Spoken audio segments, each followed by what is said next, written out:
Untuk episod kali ini, Adib akan ke Kampung Ulu Melaka di bengkel Akuat, iaitu kepunyaan Abang Anwar kita di Pulau Langkawi, Pampaban.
Alhamdulillah, Adib dah selamat sampai di Pulau Langkawi. Biasanya kalau kita datang ke Langkawi, kita akan bercakap tentang coklat, kita akan bercakap tentang minyak gamak, kita akan bercakap tentang kereta kabel dan kita akan bercakap tentang makam mahsuri. Tapi kali ini Adib akan membawa anda semua ke tempat yang jarang anda kunjungi. Jadi teruskan bersama Adib dalam uniknya desaku di Pulau Langkawi. Woo!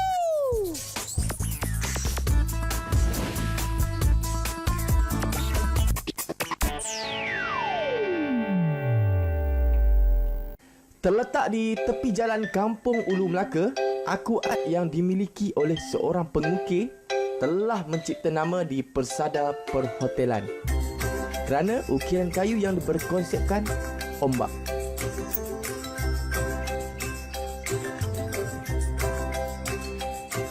Sebidang tanah yang dimiliki terbina sebuah bengkel dan mini galeri untuk dipertontonkan kepada tetamu ataupun kepada para pelanggannya. Saya akan bersama beliau seketika nanti. Assalamualaikum Abang Anwar. Apa khabar? Sihat? Alhamdulillah. Ni tengah buat apa ni? Baru tengah nak lukis. Oh, nak lukis. Nak lukis tu lah. Okey. Sekarang ni Adib berada di Akuat Wood Carrying, Kampung Ulu Melaka dekat Pulau Langkawi ni. Inilah yang kita cakap unik tu. Sekarang ni kita nak tengok Abang Ad pula, Abang Anwar. Abang Anwar melukis ukiran kayu. Okey. Sekarang ni Abang Anwar nak lukis corak apa? Ni kita buat ombak lah. Ombak rindu. Ombak rindu. Okey. Okey, saya pergi berjumpa dengan Abang Anwar, iaitu seorang pengukir yang begitu profesional lah di Langkawi.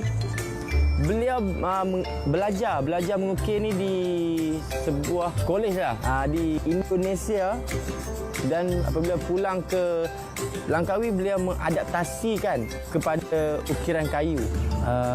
Saya berminat selepas saya mengikuti kursus di Bali, Indonesia. Kemudian bila saya balik itu, saya teruskanlah apa yang saya pelajari di sana selama 1 tahun tu. Biasanya konsep yang dia buat ke atas kayu tu berunsurkan ombak, berunsurkan awan, berunsurkan ikan dan juga berunsurkan arus sungai tu. Sebab balik dari Bali, saya cuba buat ukiran. Tapi pada mulanya tu hasil yang kurang memuaskan lah. Sebab saya macam gagal. Pada peringkat pertama tu gagal. Sebab kita semua belajar dekat Bali. Dan kita balik pun kita hanya ikut sebiji daripada Bali tu. Kan? Tapi selepas 3-4 tahun lepas tu baru saya masuk ke hotel. Dan di sana diberi peluang untuk kita mencari motif-motif baru yang sesuai untuk tempat Langkawi. Kan? Khas untuk hotel tu. Jadi dari situ kita ambil idea daripada alam. Kita tengok daripada alam, dari situ kita idea tu kita lahirkan melalui ukiran kayu.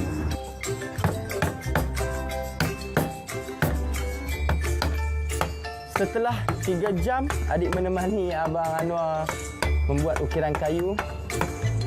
Inilah hasilnya. Ini cara pro. Kalau adik yang perosak ni buat, mau 2-3 hari. Saya tengok abang buat ni macam senang kan. Dah lama buat kerja ni kan. Benda ni dah terbiasa dah. Betul. Tengok mudah, nak buat susah.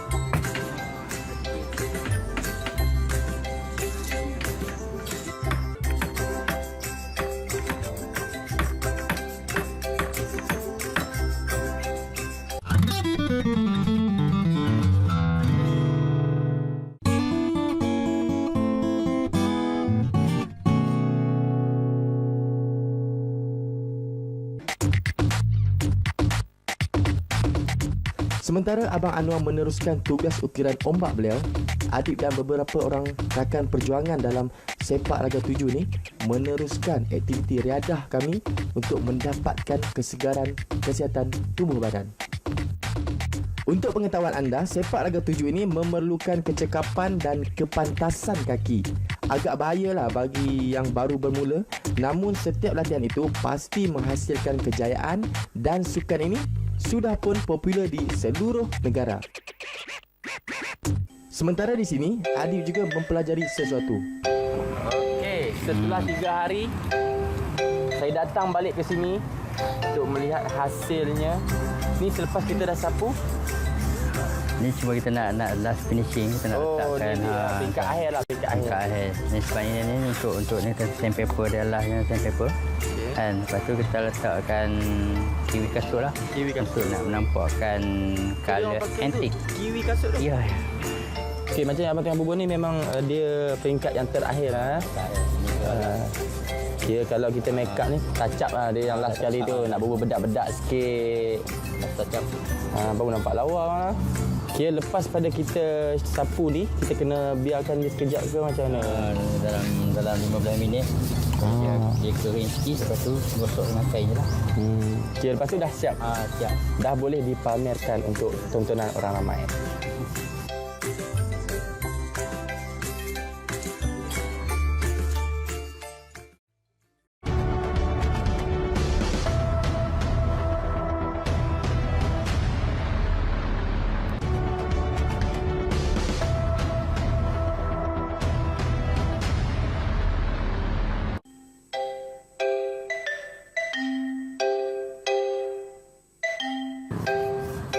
Jadi, boleh saya cuba bang? Boleh. Boleh Dia kena kuat lagi. Oh, kena kuat sikit Cuma dia ratakan je lah. Macam painting. Macam painting apa? Macam tu lah. Dia cara tu. Saya pun ada seni lah. Seni perosak. Nampak? Cara tu. Kamera tolong dekat sikit kamera. Kan nanti orang dekat rumah tu tak nampak pula betapa seninya saya. Kena kasar-kasar sikit baru dia kena rata dia punya kiwi kasut ni. Okeylah bang, lepas ni saya buka saya punya bengkel dekat Kuala Lumpur lah. Satu. Wow, adik pun dah pandai buat benda-benda macam ni. Mestilah abang-abang juga yang ajar saya tadi. Mesti anda semua nak tengokkan hasil terakhir ukiran kayu ni. Kejap lagi kita ikut Abang Anwar, kita pergi tengok dekat galeri beliau. Kita orang cakap kat sana, sampai kan? Boleh bang? Boleh. Jomlah kita. Okay, jom. Harapan tu ke depan tu memang nak satu galeri satu galeri yang khusus untuk lebih letakkan segala hasil saya selama ni. Dan memang dalam hati tu memang naklah ada pelapis untuk buat ni, tapi buat masa sekarang ni belum ditemui lagi. Sebab tak ramai yang berminat dengan benda ni. Dah cuba dah 2-3 orang dah cuba buat, panggil untuk buat ni kan, tapi tak lama. Lepas tu tinggal sebab dia mungkin ada peluang kerja lain yang lebih, gaji mungkin lebih lumayan lah. Sebab kerja macam ni, dia perlu kesabaran banyak. Kadang-kadang kalau nak hasil yang cepat, nak ni. Sebab saya dulu pun makan masa yang panjang.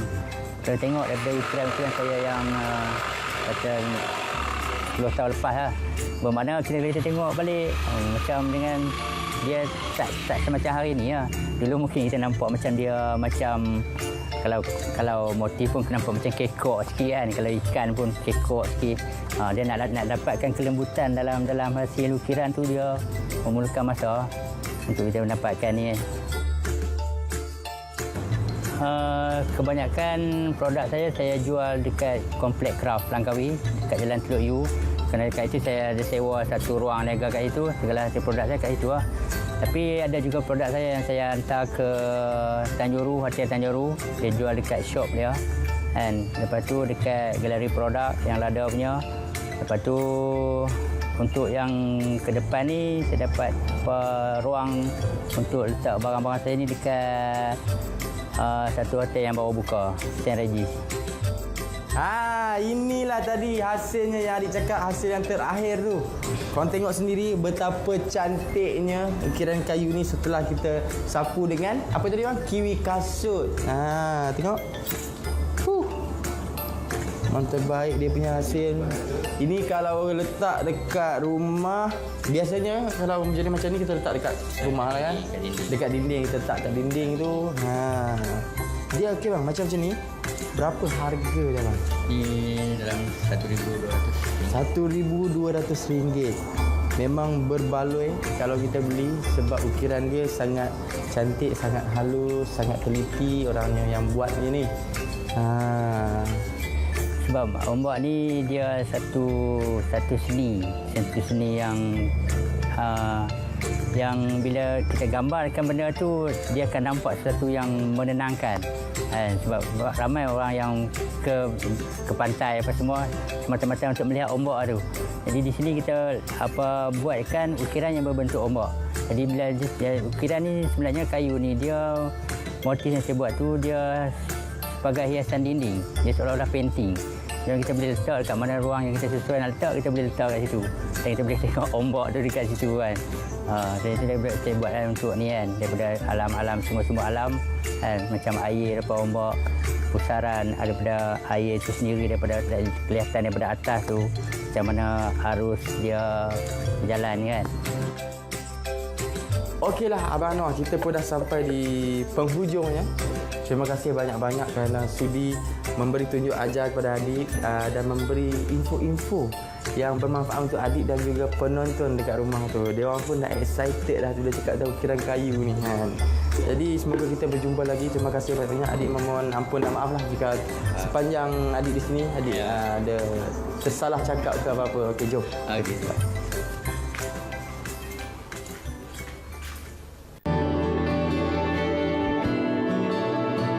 Memang betul lah apa yang dikatakan oleh Abang Anwar.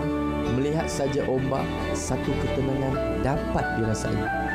Ianya bagaikan satu santapan rohani dalam mencari ketenangan.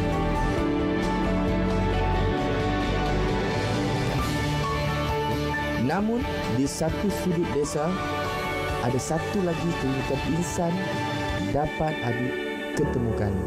Assalamualaikum, masih bersama saya dalam rancangan uniknya Desaku. Sekarang ni saya berada di Kampung Padang Petani, Pulau Langkawi. Pada kali ini, saya akan membawakan anda seorang penganyam yang mempunyai keistimewaan menganyam, tetapi beliau tak dapat melihat hasilnya. Beliau hanya membuat melalui deria sentuhan. Beliau seorang insan yang begitu istimewa pada mata saya. Bersama adik, kita akan menjungkil keunikannya.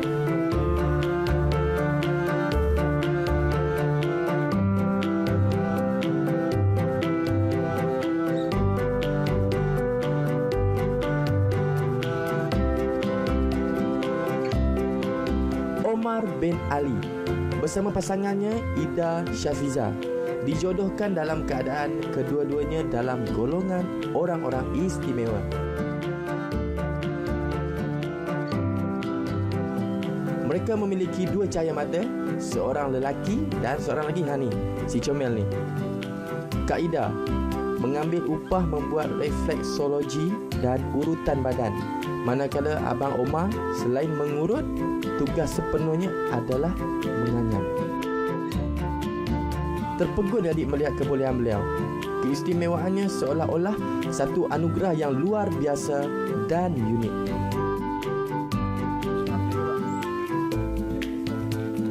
Okey, macam yang kita tengah tengok sekarang ni, Abang Omar tengah nak siapkan apa tadi? Bakul apa? Bekas sudu. Gunakan dua warna, iaitu warna pink dan juga warna rotan biasa untuk menampakkan lagi cantik dia bakul tu. Saya menceburi bidang ini setelah saya kehilangan pekerjaan pada tahun 2002. Sebenarnya permulanya bukanlah minat saya, tetapi ini disebabkan keadaan hidup, kesempitan untuk mencari pekerjaan yang tambahan pula golongan OKU seperti saya. Jadi secara tidak langsung saya kena membuat sesuatu dan saya memilih bidang kraft tangan ini. Bagi Kak Ida, beliau reda dengan kehidupan begini. Okey, macam Kak Ida pula ni, dia membuat urutan tapak kaki lah. Dia banyak urut orang-orang. Macam akak berapa akak cas tu? Kejap lagi saya rasa macam nak suruh Kak urut tapak kaki saya. Tengok pada ni lah. Saya macam sebab buat di rumah kan, jadi kita tak tetapkan masa. Okey. Kita cas dalam harga kebiasaannya dalam 30 lah. Ya, selama? Masa tu tak tentu, kadang kalau lama tu lama kan. Tapi lama pun dalam 45 minit lah. Dalam 45 minit ya. Okey. Pada permulaannya saya buat tudung saji, di mana mendapat permintaan ramai tudung saji. Sampai sekarang pun saya masih lagi membuat tudung saji. Selainnya itu saya membuat untuk, misalnya ada pesta kraft, saya terpaksa buat selain daripada tudung saji seperti yang mana anda telah saksikan tadi, barangan-barangan yang telah saya buat.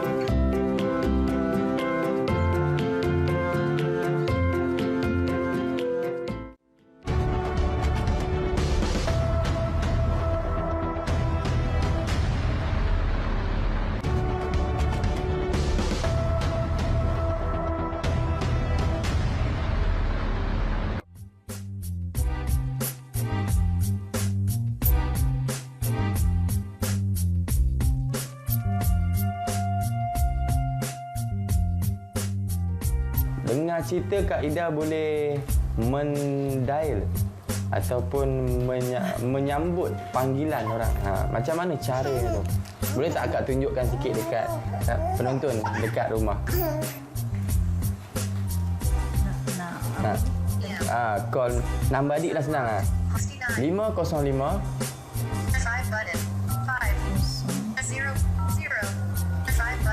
144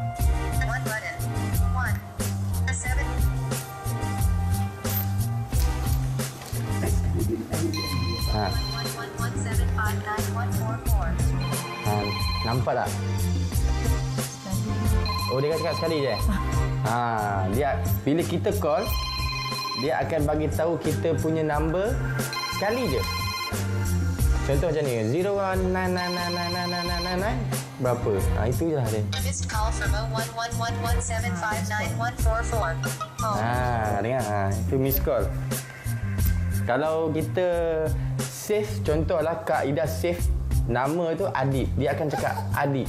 Tapi dia tetap ulang yang sekali je. Dia ulang sekali je.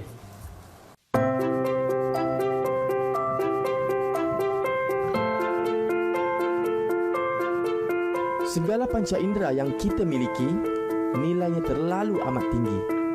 Anugerah istimewa ilahi. Ianya tidak mungkin dilakukan oleh sebarang teknologi. Sesungguhnya, kita patut mensyukuri. Bayangkan jika mata anda ditutup dengan selai kain. Mampukah anda melakukan kerja-kerja begini? Mustahil kan? Tapi lain pula dengan Abang Omar. Okey, setelah hampir 2 jam adik menemani Abang Omar dan juga Kak Ida membuat bakul serbaguna ini, inilah hasilnya. begitu cantik dan unik sekali. Ada warna pink dan juga warna putih. Adik rasakan sama seperti orang normal yang membuatnya.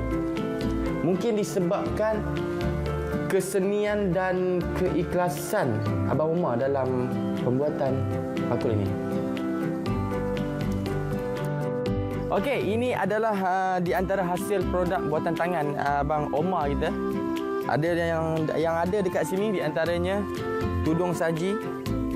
Tudung saji yang macam ni, dia biasa saja, warna dia warna putih saja. Dan macam yang ni pula, warna dia ada dua warna, iaitu warna coklat dan juga warna pink. Kita juga ada yang bulat ni. Tengok begitu unik. Bermacam-macam bentuk. Bukan hanya tudung saji. Kita ada bakul yang boleh letak telur macam ni. Kita ada yang ni pula. Biasanya untuk kita letak buah. Macam misalkan kita boleh letak buah. Beli buah apple ke apa. Terus susun dia cantik-cantik. Itulah yang perbezaan yang paling ketara masa. Saya tidak dapat membuat seperti mana orang biasa buat. Tapi saya usaha sedaya upaya saya membuat sesuatu barang itu sama dengan kualiti orang biasa. Dan alhamdulillah sekarang orang amat menghargai apa yang telah saya buat. Harapan saya masa depan saya akan membuat kraft tangan ini sebab nombor satu, saya tidak ada pekerjaan lain. Nombor dua, saya tahu sebab barangan macam ini lama-kelamaan akan pupus. Jadi mungkin dia akan mendapat tempat yang lebih baik pada masa hadapan. Kerana masa hadapan ini, kemungkinan barangan yang berasaskan kita panggil hasil rimba, seperti rotan ini dinamakan hasil rimba. Jadi mungkin dia akan berkurangan pada penggiat usahawan yang membuat barangan ini. Okey, adik harapkan apa yang Abang Omar hajatkan dipermudahkan segala urusan oleh Allah dan semoga terus sukses, semoga terus berjaya di masa akan datang. InsyaAllah jika ada kelapangan kita akan berjumpa lagi ya, Abang Omar ya. InsyaAllah. Okey, bye. Assalamualaikum. Orang OKU seperti saya dan rakan-rakan saya yang OKU,